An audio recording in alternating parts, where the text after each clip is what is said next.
Welcome or welcome back to Game Over Movie Reviews, and it's been what I believe the youth of today call a hot minute. But I'm finally back for something special, and today I'm going to be ranking all 18 theatrical releases from the master of horror himself, John Carpenter. I rewatched and will be ranking all of his films, but I won't be including his 2 TV films, Elvis, which is notable for being the first of 5 team-ups with Kurt Russell, and Someone's Watching Me, which was surprisingly JC's follow-up to Halloween. Both of these films are very hard to get hold of, especially in the UK. Let me know below if you've seen either and if they're worth a watch. I also won't be including Carpenter's 2 Master of Horror episodes, or the movie Body Bags, which actually stars Carpenter and was co-directed with Toby Hooper. So let's get going. 18 films to get through, and I'll be interested to know in the comments below which is your least favourite John Carpenter film. Number 18, Ghosts of Mars. I can only surmise that this was Carpenter's way of telling us that someone was holding him against his will. There is literally one good thing about this film, and that's the practical gore effects from Greg Nicotero and Robert Kurtzman, who of course went on to provide those same effects for The Walking Dead, amongst others. But that's it as far as the good stuff goes. Natasha Henstridge is completely devoid of charisma, Pam Grier is horribly miscast and underused at the same time, and Ice Cube is awful and wrong for the part. The story is pretty dull and told poorly through these wishy-washy flashbacks, which totally rob the film of any pace. The Horde, apart from the very cool makeup effects, hold absolutely no sense of fear or dread for the viewer. They're about as exciting as Natasha Henstridge. The special effects, models, set and production design are all laughable. I was shocked to see this film is only 20 years old. It has a very strong whiff of early 90s straight-to-video. There's also a really odd use of dated crossfade cuts and white transitions. They're really bad. The cuts on my YouTube videos are generally better, mostly. Ghosts of Mars actually started its life as a third Snake Plissken movie. I think that might have elevated it slightly, though having said that. Number 17, Escape from LA. Fuck you. Amazingly, it turns out I'd not seen this film before putting this project together. It's clear to see that this had a decent budget, but virtually every dollar is pissed up the wall with a string of hilariously awful ideas. It feels like each subsequent scene is trying to outdo the previous in terms of stupidity and pointlessness. The submarine, tsunami surfing, yes, I said tsunami surfing, the gliders, it's all laughably bad, and like something you'd see in a cheesy kids show about giant robots. There's a scene in this film where an RPG hits a helicopter and it incinerates the back 2 passengers, but does nothing else. The whole film is hilarious, but you only ever really laugh at it. And I've read that Carpenter thought this was a better movie than Escape from New York, which I really think shows he was losing his movie marbles at this point. Fuck you. Number 16, Memoirs of an Invisible Man. I think this is the least John Carpenter-ish film on this list. It's the great man's least favourite of all his films, and troubled shoot aside, you can see why he's not fond of it. I just don't know what this film was trying to be. It's an oddly humourless and very bland adventure with pretty much none of Carpenter's usual personality. Sam Neill is okay as a bad guy, though he's given very little to do, but he's much more interesting than Chevy Chase and Daryl Hannah, who go through the entire film in first gear. The script overall is criminally pedestrian. There's no laughs here, no thrills, no action. There are some very cool and very clever practical effects to show off the invisibility, but all in all this is a near complete misfire. There are apparently some people who think this version of The Invisible Man is excellent, but I just don't see it. Number 15, The Ward. Not quite the unmitigated disaster I expected, but we're in the realms of inoffensive blandness here. The Ward does have occasional moments, there's some quite impressive gore, and bonus Jared Harris who can elevate anything. Other than that though, this is a very thin, preposterously predictable film. If you haven't worked out the twists in the first 20 minutes, I don't know what to tell you. It's so blatantly telegraphed that it's insulting. Really awful flavour of the month. Amber Heard is a dull and unlikable lead. The whole film feels like a segment of an anthology film, just about stretched to feature length. And it's weird that Carpenter came out of retirement for this. Number 14, Village of the Damned. It's very clear to see that Carpenter wasn't really passionate about this film. The fact that this is a pretty pointless remake of an effective, as far as I can remember, 60s sci-fi is this film's first big hill to climb, and it never gets close to climbing it. I will say the opening 20 minutes are actually pretty good, a solid setup, not much hanging around, and a decent build of tension from the strong premise.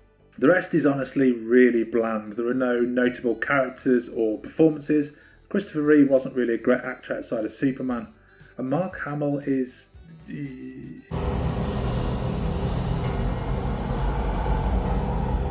Mark Hammy, am I right? There's nothing memorable here at all other than those creepy glowing eyes. And the choppy editing means that there's never an ounce of tension. Number 13...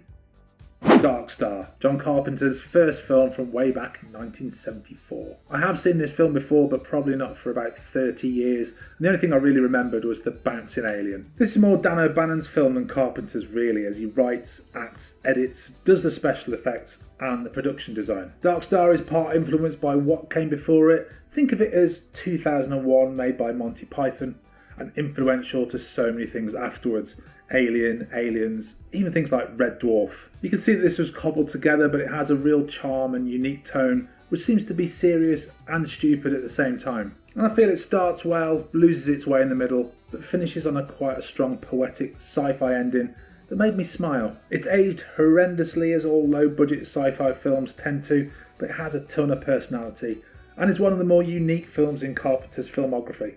Number 12, Vampires. Probably Carpenter's second best film of the 90s after In the Mouth of Madness, though that's not really saying much. This is one of JC's nastiest films and the goriest since The Thing, and although it's very cheesy in OTT, it's also one of his more serious films in terms of tone, with barely any humour and trademark goofy characters. James Woods fits very snugly into the lead role, mouthy and obnoxious. He kind of embodies the problem with this film.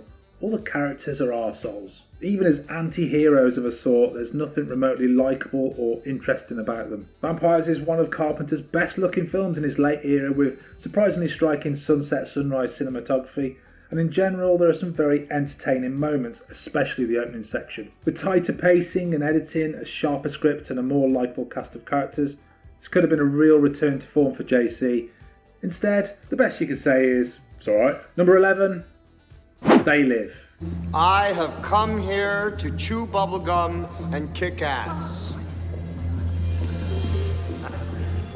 And I'm all out of bubblegum. This could be the archetypal John Carpenter B-movie, but unlike with the Sultan Precinct 13 and Big Trouble in Little China, They Live feels like it's lacking a little in ideas and zip. The themes of They Live are still very relevant today and probably always will be. The control and brainwashing of the people via government indoctrination and mass consumerism. The story is fun, but maybe it's just a little too slight, and it's no surprise that it was based on a short story. It takes at least 20 minutes to get going, and of course a whole 5 minutes is spent on a very self-indulgent, silly, yet gloriously entertaining fight scene. Wrestler turned actor of sorts, Roddy Piper is terrible, but he has a cheesy likability, and he's actually better than a lot of the bit part actors. They Live is very much the embodiment of what Carpenter is always trying to do with his films: cheesy, brash and entertaining, though outside of the excellent main premise, it doesn't have enough going for it, and it's also the cusp of where things started to go notably downhill. Number 10,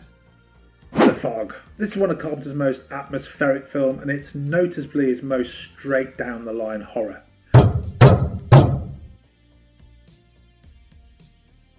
The Fog is essentially an exercise in horror atmosphere, and in that regard, it succeeds. The music, lighting, effects, those which haven't aged terribly, and tone all create that great atmosphere, and though I would say it's only mildly scary, that mood is everything. Plot-wise, The Fog is a little bare bones. It's got a lot of setup and an ending, but it feels like there's a second act missing somewhere. The actors are all fine, though none of them are really given much to do. It's not one of Carpenter's best in terms of memorable characters.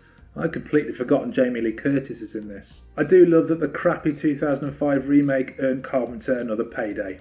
I extend my hand and a check lands. Number 9, Escape from New York. Alongside Halloween, this must be one of Carpenter's most influential movies. How many times have we seen the ideas in this film copied? As usual, Carpenter pulls together a random cast, some of which had already worked with him. JC definitely seems to like consistency with his cast and crew. And as with many of his films, it makes for a really colourful roster of character and acting styles. Kurt Russell is obviously amazing as one of the best ever anti-heroes in film, Snake Plissken, though he's backed up by some quite colourful characters. My main gripe, considering some of the story and plot aspects, Escape from New York doesn't actually feel like a very exciting or tense film. There's an odd lack of suspense, which I find very surprising given all the elements. Still, a very fun film, and great to see the moment where Carpenter got some more cash to splash. This definitely feels like his biggest film to this point. Number 8. Starman. Alongside Memoirs of an Invisible Man, this is another very un-Carpentery John Carpenter film, but the difference between Starman and The Invisible Man, Carpenter clearly cared about this one. JC has admitted that he made Starman to show Hollywood something with a completely different tone and style after The Thing tanked at the box office. And he's not wrong, Starman is optimistic and positively joyous compared with The Thing. I'd go as far as saying it's got some slight Spielbergian qualities to it. Karen Allen and Jeff Bridges are both perfect in their roles, with Bridges even earning himself an Oscar nod, which at the time was pretty much unheard of for this kind of film. I have a real soft spot for Starman, but it's that kind of film and one of Carpenter's few that elicits some kind of emotion that isn't fear. Number 7. Christine. It's been about 20 years since I last saw this, and I'd forgotten how strong it is. Also makes me sad that Carpenter and Stephen King didn't collaborate more often. More or less every JC film has something which is a little hokey about it, occasional clunky dialogue, the odd wooden performance, etc. But considering that the synopsis is actually pretty hokey, Christine is surprisingly straight and completely serious. The cast is great, especially Keith Gordon as Arnie, and nobody nerded gets more cool and dark as Christine's spell overcomes him. The screenplay is tight, again playing it straight where it could have gone for full schlock. This is also one of JC's best looking films with some amazing lighting and cinematography, making excellent use of those massive headlights where possible. It's just a little lacking in tension and excitement, but this long overdue rewatch really shocked me, and if you've not seen this film since the 80s or 90s, I recommend giving it another shot. Number 6. In the Mouth of Madness. Carpenter tries his hand at Lovecraft and rounds off his apocalypse trilogy, The Thing, Prince of Darkness, with another slice of batshit nonsense, and that's meant as a compliment. This really does feel like a companion piece for Prince of Darkness, but it's a bit lighter in tone and a bit more unhinged. Sam Neill is perfect in the lead role, and he's surrounded by an eclectic support featuring Charlton Heston, Jürgen Prochnow and Hayden Christensen in a bit part which was his screen debut. Greg Nicotero and Robert Kurtzman once again deliver some excellent VFX and special makeup.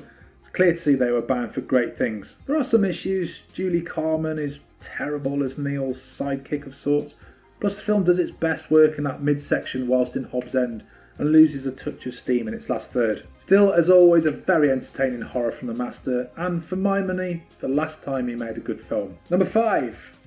Sultan Precinct 13. Carpenter upped his game massively in just 2 years from the very ramshackle and amateur Darkstar.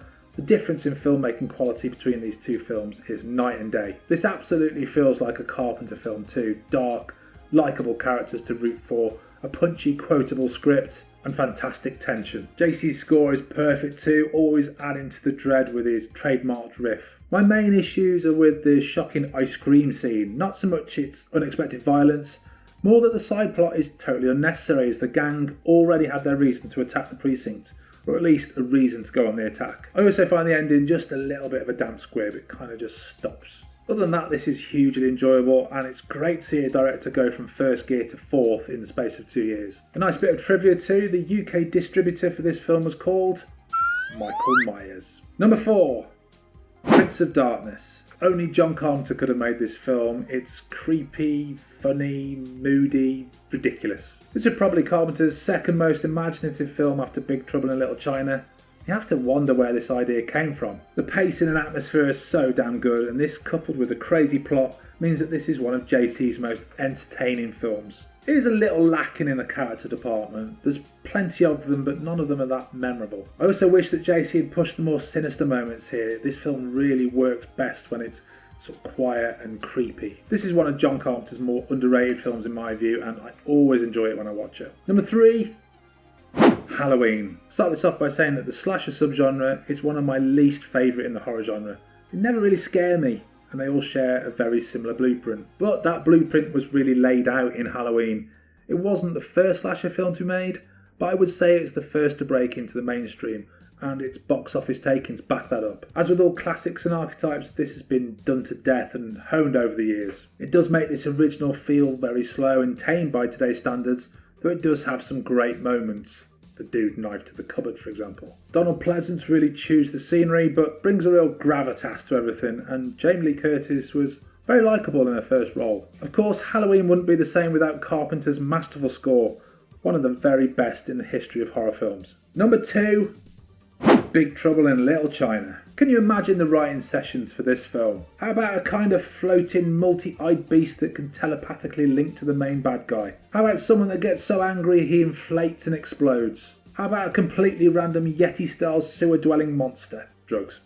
Easily John Carpenter's most fun film, and the one I really loved as a kid. It's still genuinely stunning to me that JC made such a joyful, inventive film like this, and then went on to make Ghosts of Mars and Escape from LA. Kurt Russell quite rightly gets a lot of plaudits for Snake Plissken and MacReady, but here's where he's really going to town. It's such a great role and performance, and I love the fact that he's so full of bravado, but utterly useless. My 12-year-old daughter watched this with me recently, and she had absolutely no idea what was going on. I don't really blame her. Number 1, come on, you knew before I started this list where it was going to end up. You gotta be fucking kidding. It's The Thing.